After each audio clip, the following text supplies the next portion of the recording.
All right. Now I'm live. All right. Welcome everybody online. So glad. Little hiccup. Thanks for bearing with us.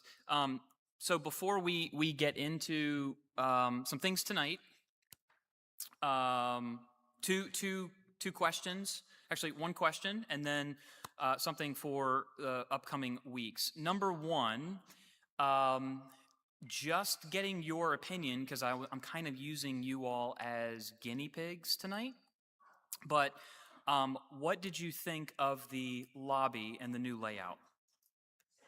Good, good. So I want to express a couple of reasons why. Mama, that's what should Well, we have to all be open. all we have more so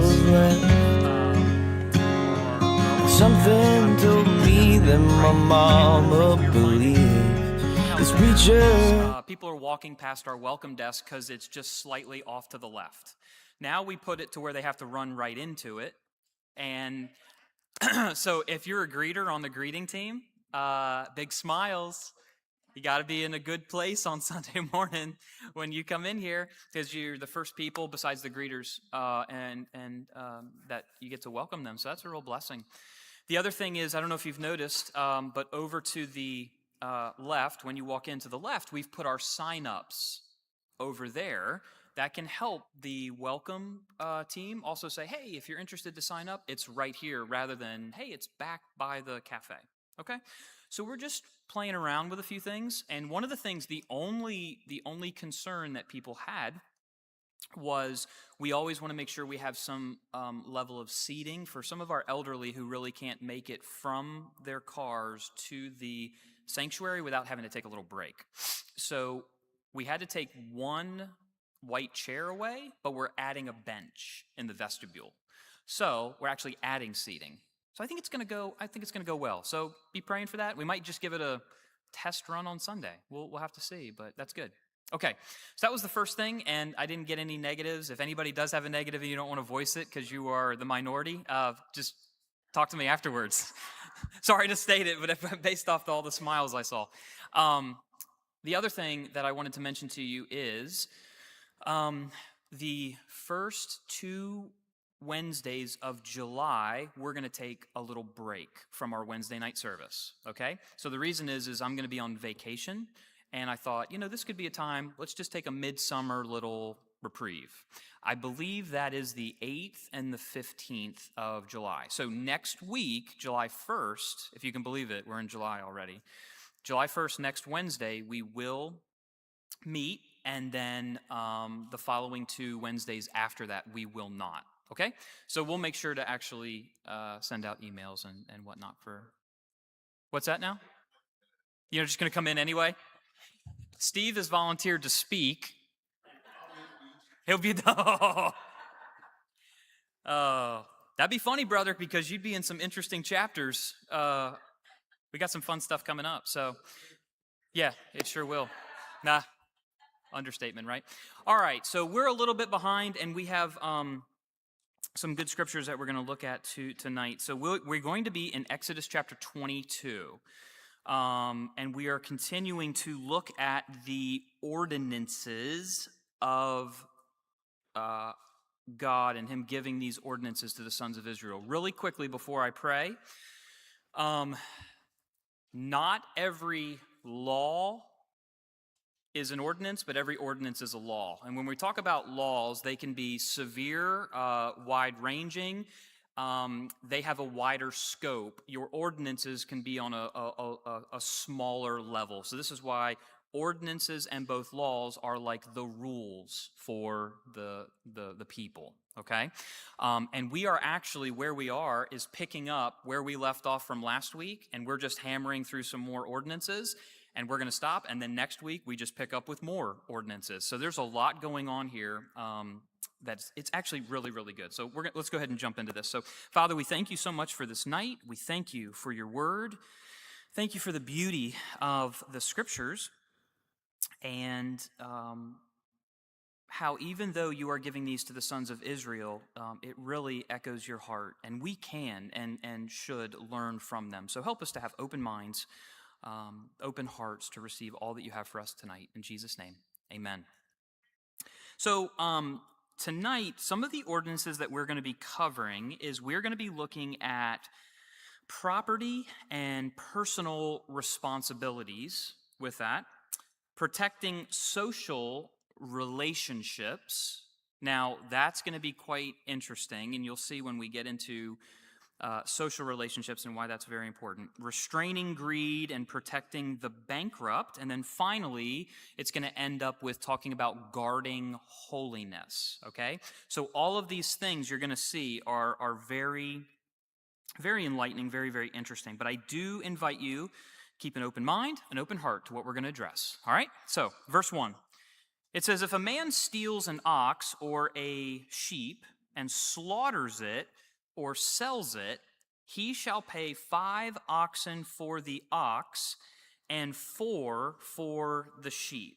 Okay, so here what we have, and starting to deal with the property of someone, and we are dealing with an ox or a sheep, which, remember, we are in, at this point, a nomadic, moving around, agrarian type of people. The ox and the sheep are incredibly important for their society. So we are dealing with an instance where a man steals or slaughters or tries to sell someone's ox or sheep.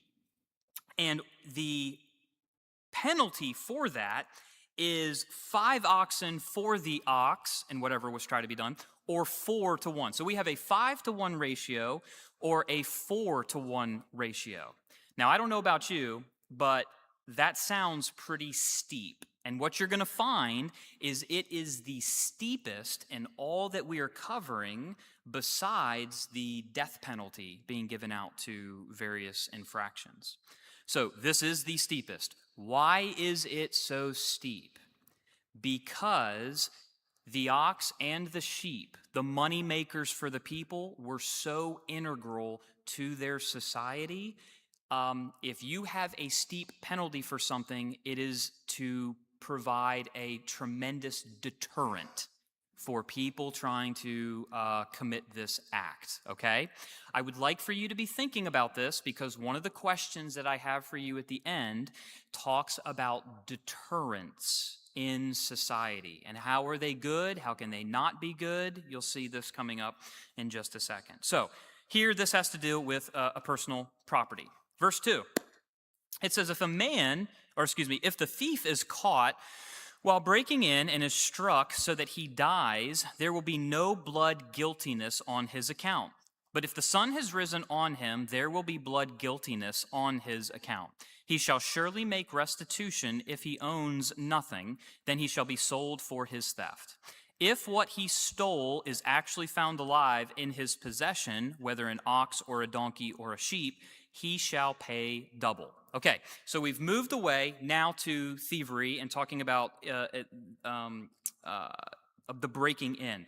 If you look at verse 2, watch how this actually breaks down. And quite frankly, we do have a number of people here who read from the King James Version. Is that right? Yeah.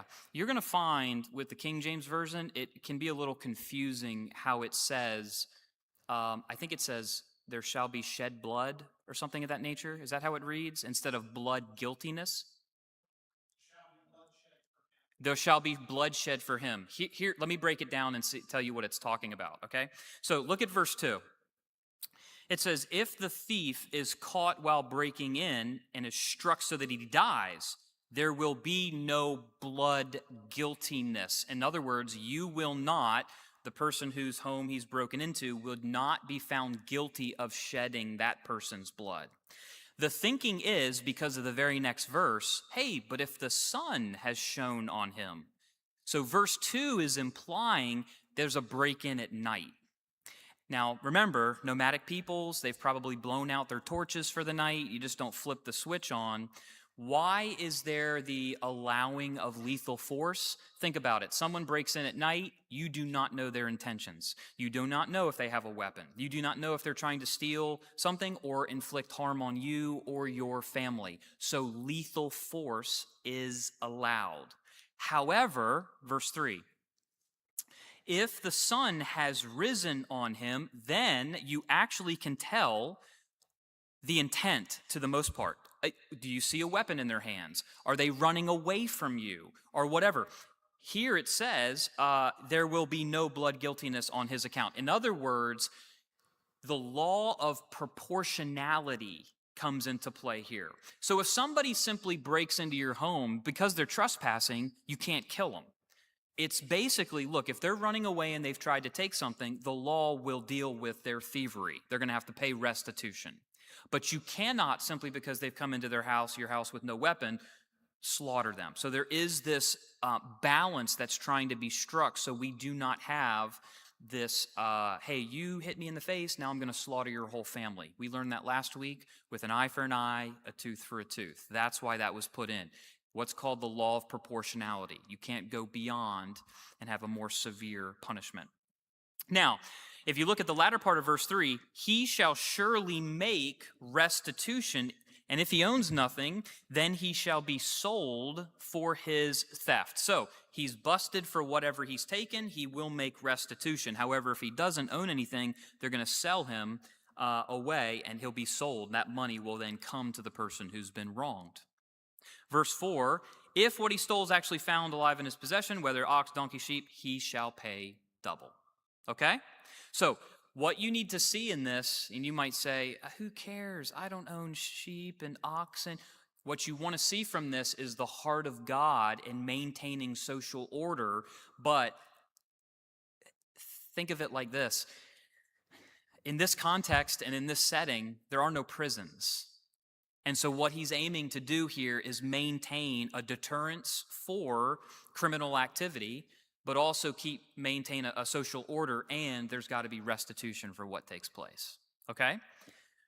Verse 5, if a man lets a field or vineyard be grazed bare and lets his animals loose so that it grazes in another man's field, he shall make restitution from the best of his own field and the best of his own vineyard.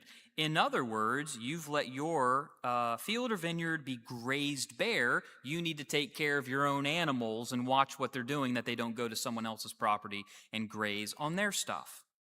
Again, verse 6, if a fire breaks out and spreads to thorn bushes so that the stacked grain or the standing grain or the field itself is consumed, he who started the fire shall surely make restitution. Once again, you have to be responsible for your actions or your negligence. Okay? Just can't go around do I blame it on this or whatever. There is restitution. You got to make things right. Now, two very interesting paragraphs that we see here. So watch this. Verse 7, if a man gives his neighbor money or goods to keep for him, and it is stolen from the man's house, if the thief is caught, he shall pay double. It's pretty straightforward. If the thief is not caught, then the owner of the house shall appear before the judges to determine whether he laid his hands on his neighbor's property. Now, what's being talked about here? This is quite interesting, okay? Here you have an individual.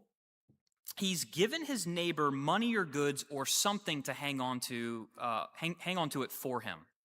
But in the midst of that, a thief comes in and he is caught with those goods. That thief shall pay double. There shall be restitution. But if the man has given a friend something to hang on to and it disappears, and he says, it's been stolen, but a thief is not caught, the one who was holding on to the money for the person or whatever, and the guy who loaned it to him or gave it to him, they have to go before the judges to determine, did he lay his hands on his neighbor's property? Meaning, he's hanging on to the money, let's say it's money, and he kind of stuffs it away and says, a thief came and took it. He's lying about it. So now what do? You got to take them before the judges. Your Bible, does it have God in there? You have God? Yeah. So remember, with the breakdown of the Hebrew there, that's actually talking about the local judges who were standing in the place of God. And watch how this plays out, okay? Because that very much comes into play. Verse 9, for every breach of trust, whether it's an ox or donkey, sheep, clothing, any lost thing about which one says, this is it, the case of both parties shall come before the judges, He whom the judges condemn shall pay double to his neighbor. Now, what does that ultimately mean? Let's break it down and make it it's actually quite simple, and I love it, and I'll tell you why in just a second.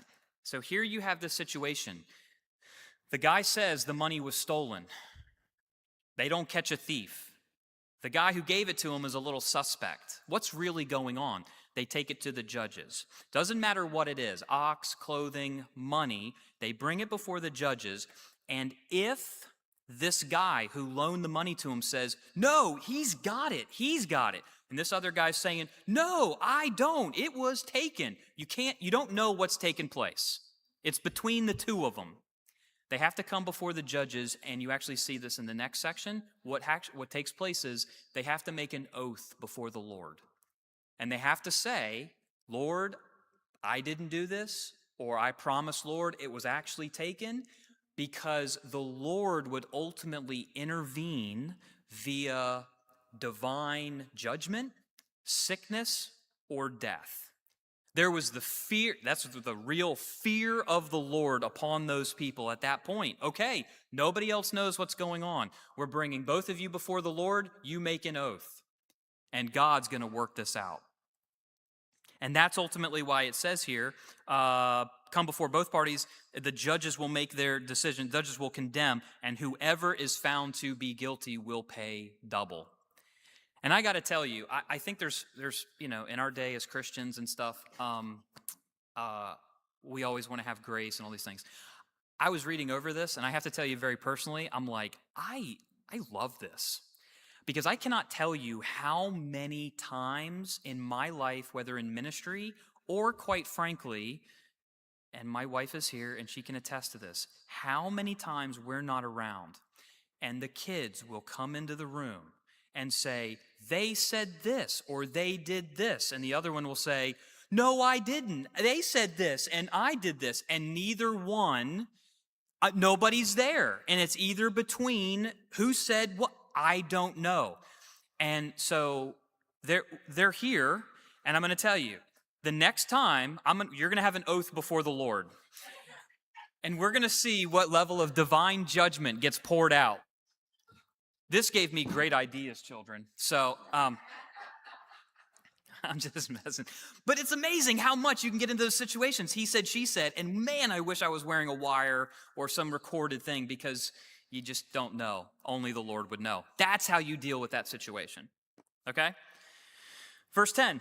If a man gives his neighbor a donkey, an ox, a sheep, or any animal to keep for him, and it dies or is hurt or is driven away while no one is looking, verse 11, an oath before the Lord shall be made by the two of them that he has not laid hands on his neighbor's property, and its owner shall accept it, and he shall not make restitution. Okay, so he gives the donkey, ox, sheep, animal to keep for him, but something takes place. He's not negligent. There's an accident. Something takes place. There is no restitution.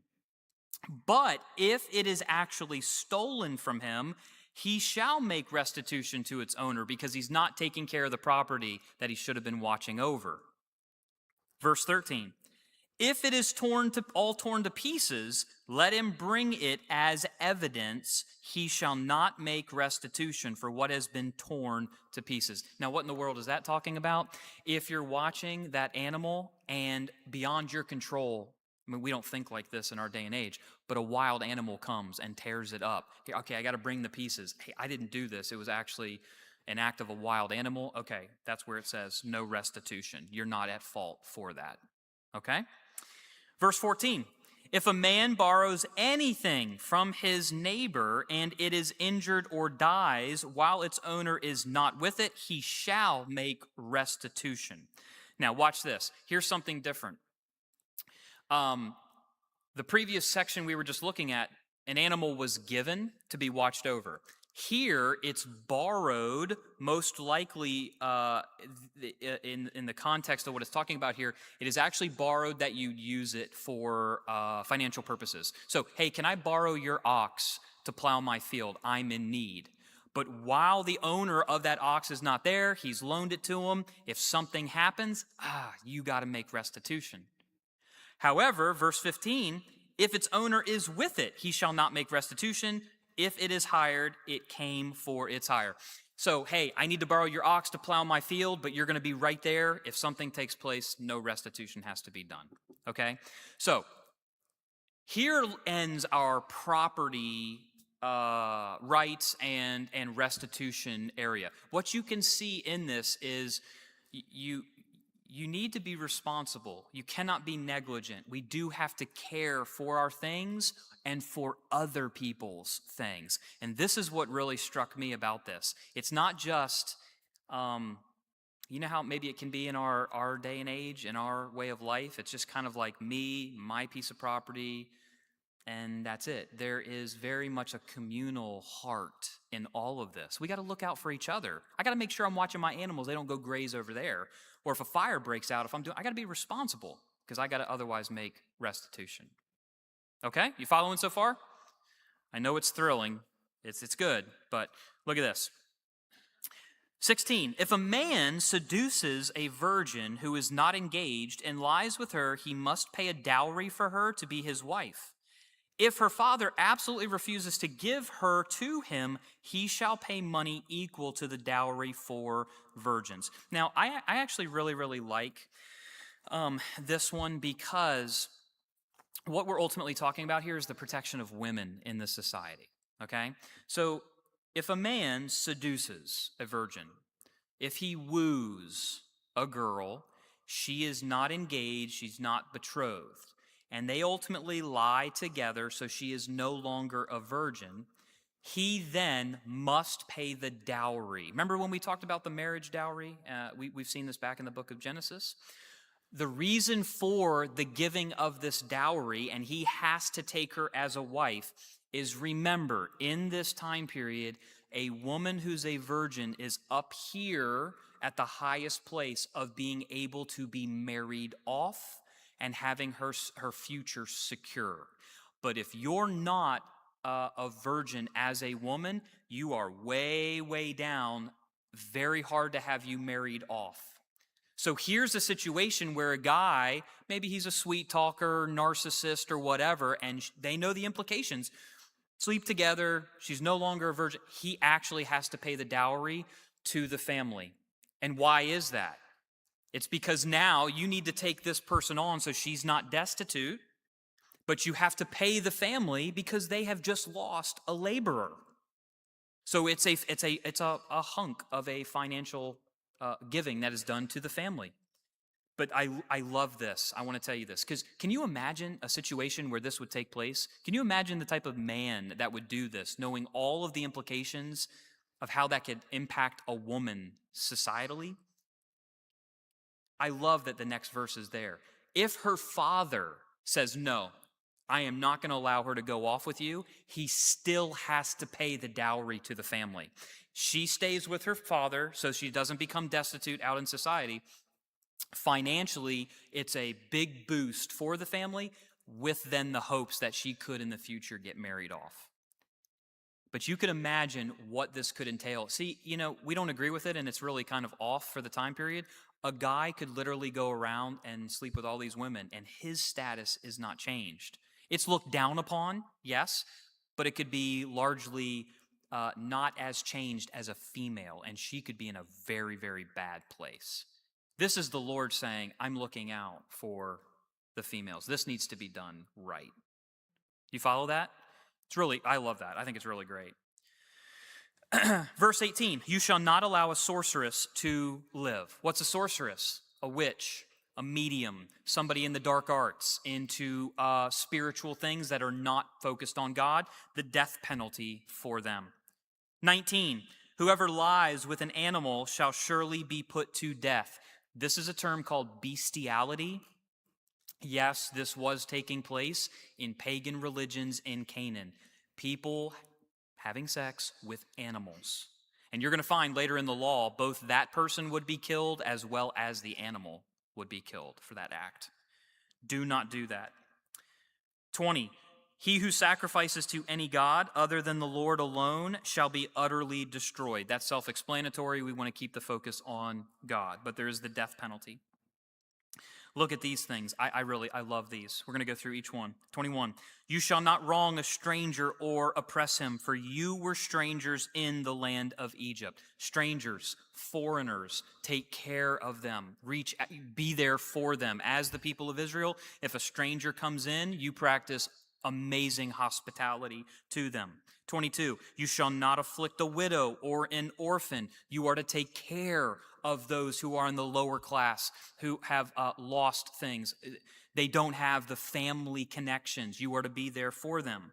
23, if you afflict him at all, and if he does cry out to me, I will surely hear his cry, and my anger will be kindled, and I will kill you with the sword, and your wives shall become widows, and your children fatherless. That's a pretty steep warning.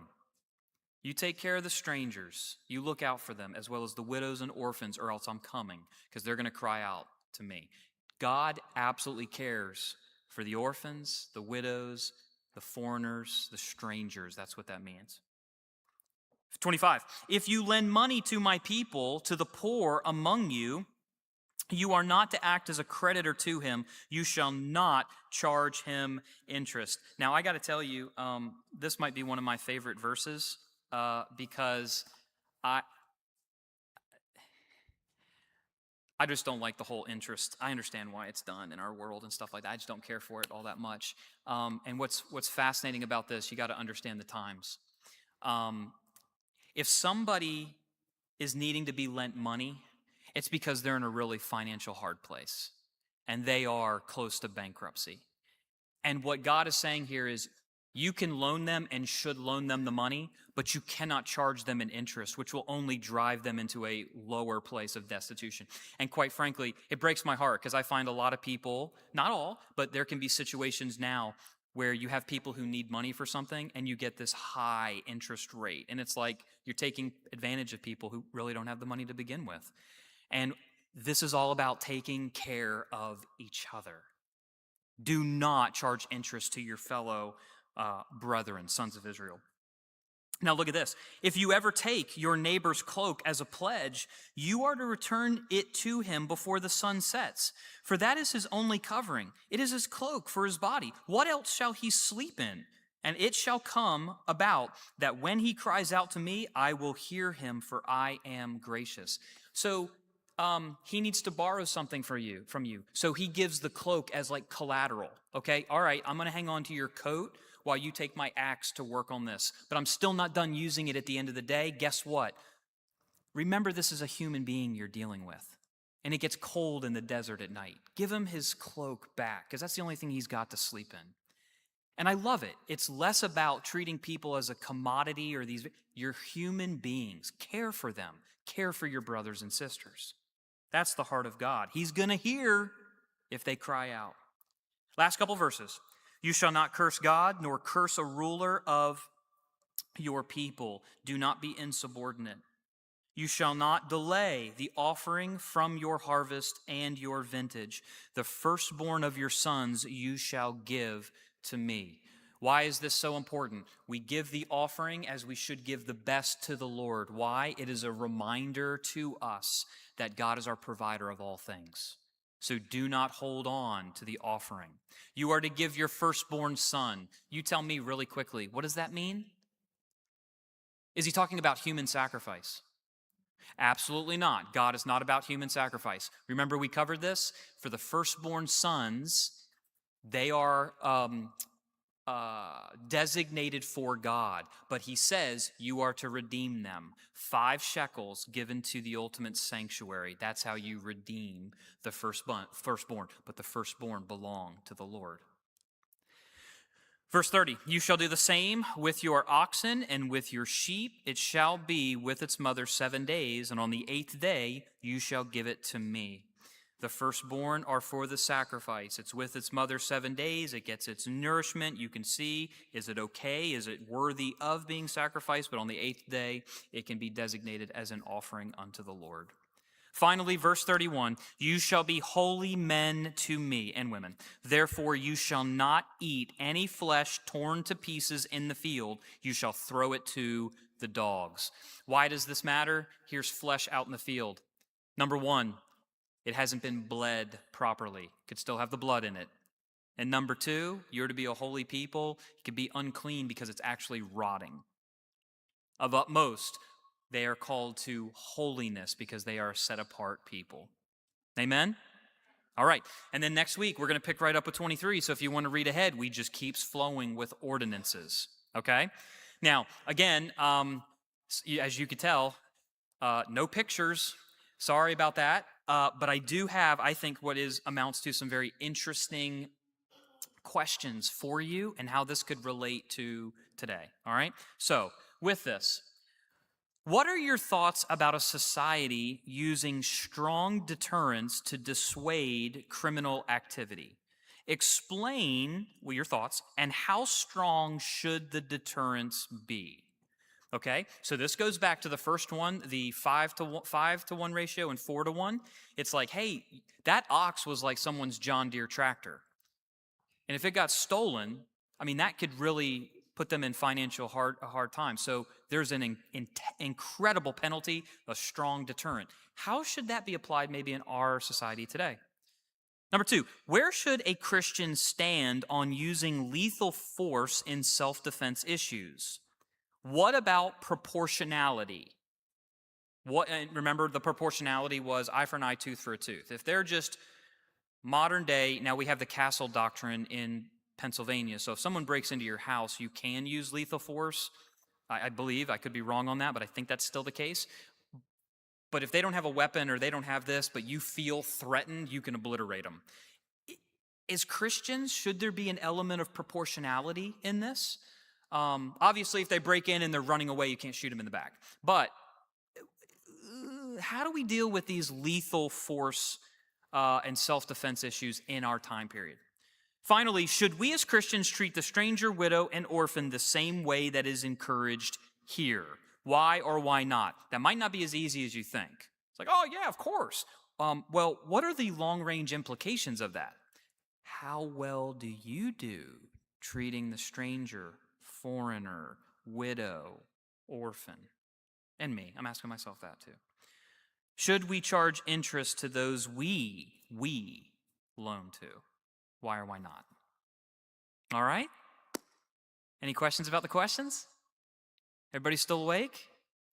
You made it. Give a high five to the person next to you and then get into small groups.